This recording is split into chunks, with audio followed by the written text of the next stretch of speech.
EU isn't blocking the government from helping SSI. They believe the government could step in to save the plant.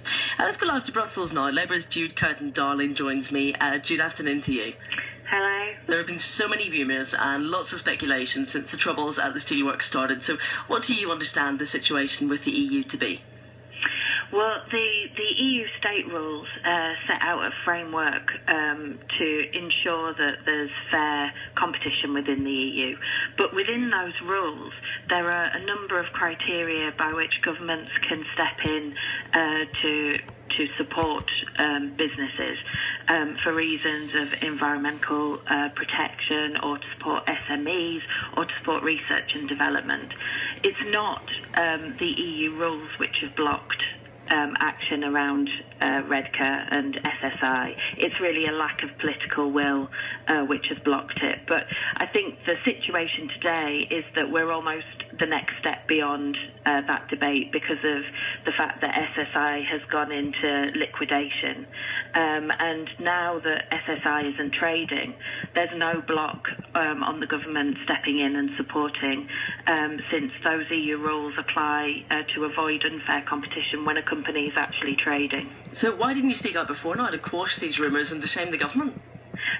In fact, we have been. I was on BBC Tees breakfast show a couple of weeks ago. We've been speaking out regularly in the European Parliament and speaking out at national level as well. In Jeremy Corbyn's speech at the Labour Party conference, he made the argument that the government could have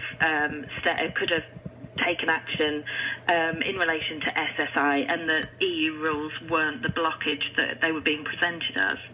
Right, so what do you understand could be done now that we are in the situation that we're in? Anything? I think that we're certainly not at the end of the road. We, and together with local MPs, Anna Turley, Tom Blenkinsop and Andy MacDonald, we're really fighting for a future for the Redcar site. The receivers are now in control now that SSI has gone into liquidation, and what we'd really like to see is that the receivers put as a top priority plans which would maintain the site, that we're not just selling off equipment and assets to get some cash back in to pay the debtors, but to have a plan which would allow a preservation of the site and a preservation of the assets. And the key thing is to get that blast furnace into a proper mothballed state. Otherwise, if we don't do that, then we're really in a difficult situation. But Hargreaves have put a proposal on the table, and what I would ask is that the government and the Secretary of State really try and direct the receiver so that we ensure that the Redcar site is maintained until there's a pickup in the global steel price.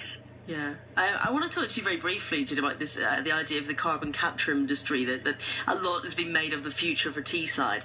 And I did think this at the time, does something like SSI closing, does that put that in doubt?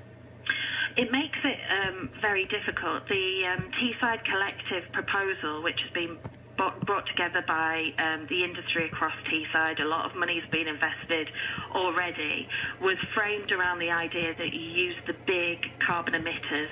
Now, one of those was SSI.